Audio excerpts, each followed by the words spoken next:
नमस्कार, मेरा नाम अनिमेश प्रताप सिंह है और आप सभी का तक्षशिला डिफेंस एकेडमी में स्वागत है। आज हम बात करने वाले हैं नई आर्मी चीफ की, मतलब जो कि लेफ्टिनेंट जनरल उपेंद्र द्विवेदी होंगे नए आर्मी चीफ। 30 जून को ही संभालेंगे ऑफिस और ये 30वें आर्मी चीफ भी रहेंगे। इससे पहले ऑफिस संभाल रहे थे वो थे जनरल मनोज पांडे सर। इन्होंने अपना कार्यभार संभाला और इनका कार्य को 1 महीने के लिए एक्सटेंशन भी किया गया था। ये इंडियन हिस्ट्री में पहली बार हुआ था जब किसी आर्मी चीफ का एक्सटेंशन हो जाए 1 मंथ के लिए। ऐसा आज तक नहीं हुआ था और ये इसके बाद में अनाउंसमेंट हो चुकी थी नाम की कि जनरल उपेंद्र द्विवेदी बनेंगे नए आर्मी चीफ, जो कि संभाल लेंगे ऑफिस 30 जून से। तो इन्हीं के बारे में एक भी समझेंगे। अच्छा, जो चीफ ऑफ आर्मी स्टाफ होते हैं इनको COAS लिखा जाता है, miss chief of army staff. तो अब जो नए चीफ ऑफ आर्मी स्टाफ होंगे वो होंगे जनरल उपेंद्र द्विवेदी। आइए इनके बारे में देखते हैं डिटेल में। तो general Upendra Dwivedi JNK rifle मतलब जम्मू एंड कश्मीर राइफल्स में इंडक्ट हुए थे और इन्होंने जिनका इंडक्शन था 1984 में हुआ था। जनरल उपेंद्र द्विवेदी एनडीए के बाद में फिर ये एलुमनस रह चुके थे। US आर्मी वॉर कॉलेज में जाके इन्होंने अपनी जो एजुकेशन थी उसको पाए। इन्हीं के इस वास्ट एक्सपीरियंस के बाद में one of the most senior officer into the Indian army and into the Indian army diaspora, इसलिए इनको अपॉइंट किया जा रहा है। हालांकि इंडियन आर्मी पाकिस्तान आर्मी में बहुत बड़ा डिफरेंस है। हमारे यहाँ पे जो सबसे सीनियर होता है वो जाता है, वो एक आर्मी चीफ बनता है, प्लस रूल ऑफ लॉ होता है जिसको फॉलो किया जाता है। मीन सुपीरियरिटी को हम लोग, जो सुपीरियरिटी होती है उसको फॉलो करते हैं। पाकिस्तान में ऐसा कुछ नहीं है। पहली बात तो जंग कदों जितया नहीं, इलेक्शन कदों हारिया नहीं। उसके बाद पार्टी इनसे संभलेगी नहीं, ठीक है। इलेक्शन इनसे होएगा कैसे, इनकी मर्जी के हिसाब से। और उसके बाद जिसका मन कह रहा है वो अपने आप को प्रेसिडेंट घोषित कर दे, चाहे परवेज मुशर्रफ हो, जनरल आया खान हो, ये सभी अपने आप को गए आज से भैया तुम नहीं रहोगे, आज से हम हैं प्रेसिडेंट और या फिर टाइम वजीर आला। तो पाकिस्तान में कब कौन आ जाए कोई भरोसा नहीं। इसलिए पाकिस्तान आर्मी और इंडियन आर्मी में जमीन आसमान का फर्क है कि हमारे यहाँ पे एक मॉडल है, कोड ऑफ कंडक्ट होता है जिसको हम लोग बहुत ही डेडिकेटली फॉलो करते हैं।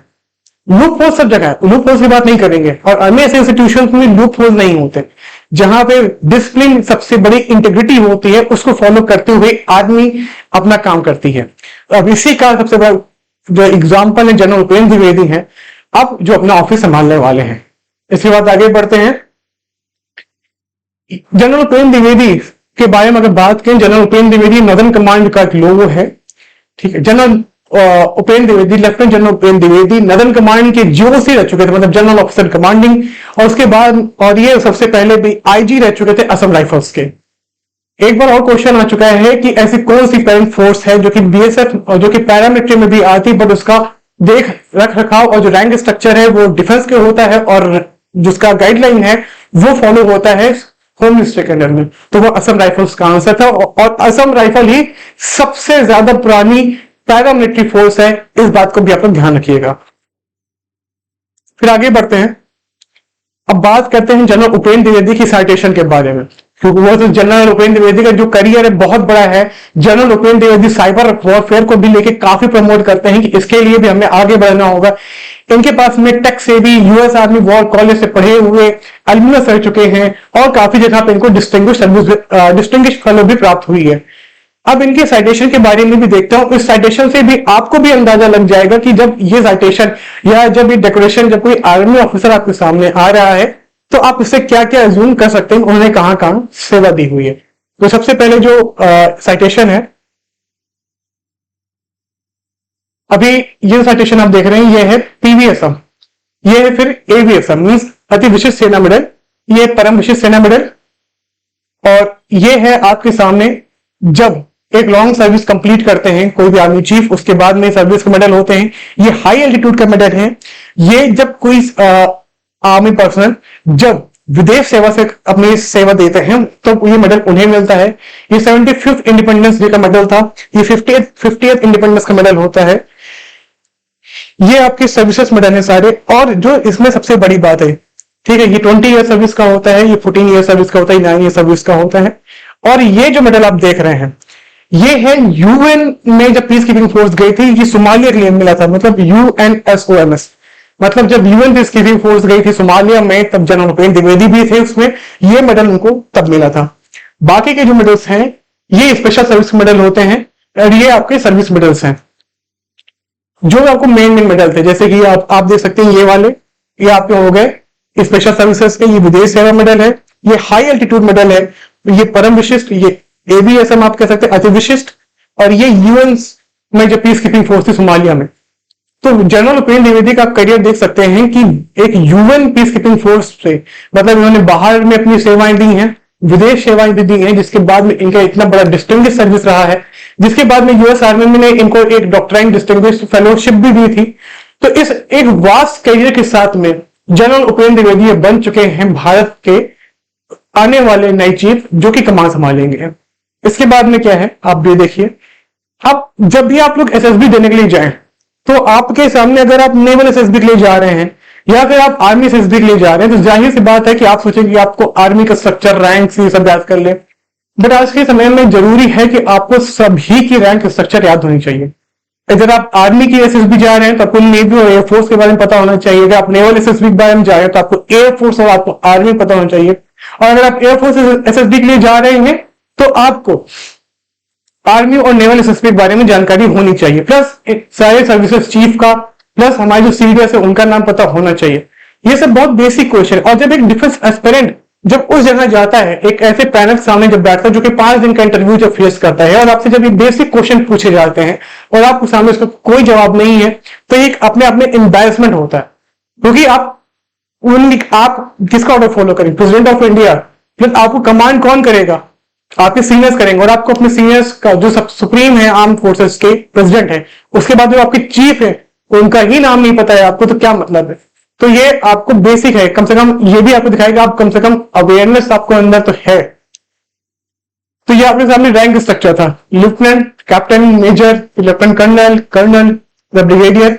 अब एक बात जाननी है, जब भी यहां से ब्रिगेडियर से, ठीक है, जो ब्रिगेडियर रैंक होती है उन्हें वहां से हम उन्हें कहते हैं फ्लैग ऑफिसर, ठीक है। मेजर जनरल होते हैं 2 स्टार ऑफिसर, लेफ्टिनेंट जनरल होते हैं 3 स्टार ऑफिसर, और जनरल ये 4 स्टार आर्मी ऑफिसर होते हैं।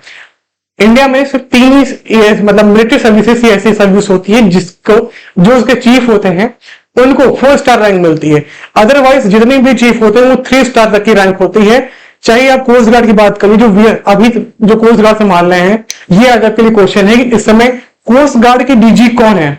जो कोस्ट गार्ड के डीजी होते हैं उनकी भी जो रैंक होती है वो 3 स्टार होती है, और जो फील्ड मार्शल होते हैं वो 5 स्टार रैंक होती है, ठीक है। तो ब्रिगेडियर रैंक से और जनरल फील्ड मार्शल तक उन्हें कहते हैं फ्लैग ऑफिसर, एंड कर्नल आपके जो हो जाते हैं सीओ सर। अब नीचे आपके सामने से जेसीओ रैंक, मतलब जूनियर कमीशन ऑफिसर। तो सबसे पहले से नायब सूबेदार, सूबेदार मेजर, सूबेदार, फिर आ जाते हैं सूबेदार मेजर, जिन्हें कहते हैं एसएमसी। और ये आपके सामने है कुल मिला के इंडियन आर्मी में कितने कमांड है। देखिए मैप वाइज आपके सामने है, आपको याद करने का बहुत अच्छा तरीका है कि आप एकदम ऊपर जाएंगे तो उधमपुर है, ईस्ट में आ रहे हैं तो आपके सामने कोलकाता है, सेंट्रल कमांड है लखनऊ का, वेस्टर्न आपका चंडी मंदिर है, सदर्न वेस्टर्न आपका जयपुर हो गया, और जो सदर्न कमांड है वो पुणे का है। अब एक कमांड और है जिसे कहते हैं आर ट्रैक, मतलब आर्मी ट्रेनिंग कमांड, वो है शिमला में। तो ये बेसिक जानकारी थी आपको आपके लिए आर्मी की। आपको इसी तरीके से एयरफोर्स की याद रखनी होगी, इसी तरीके से आपको नेवी की भी याद रखनी होगी। ध्यान रहे कि आप किसी भी एसएसबी के लिए जा रहे हैं, इसका मतलब ये नहीं कि सिर्फ आपको उसी के बारे में याद रखना है। आपको सभी रैंक जितनी भी हमारे सर्विसेज हैं उनके बारे में कम से कम बेसिक नॉलेज तो होनी चाहिए, स्पेशली अपॉइंटमेंट। तो आपका जो आज के लिए क्वेश्चन है वो ये है फिर से कि जो डीजी कौन है इस समय कोस्ट गार्ड का। फिलहाल ये इस वीडियो का अंत है। इस आंसर को कमेंट बॉक्स में जरूर डालें, और आपको कोई भी डाउट है, कोई भी क्वेश्चन है तो आप कमेंट बॉक्स में डाल सकते हैं। फिलहाल हमारे यहाँ पे ऑफलाइन कोर्सेज शुरू हैं जिसमें हम फुल फोकस कर रहे हैं बच्चों के होलिस्टिक डेवलपमेंट में, जिसमें हम रिटर्न प्लस एसएसबी दे रहे हैं जो कि गाइड करेंगे ऑफिसर सारे। इन रिटर्न प्रोग्राम्स में आपको वही मटेरियल पढ़ाए जाएंगे with the analysis of a 10+2 12 year, जैसे आपसे पेपर में शॉर्ट क्वेश्चन आ ही आए।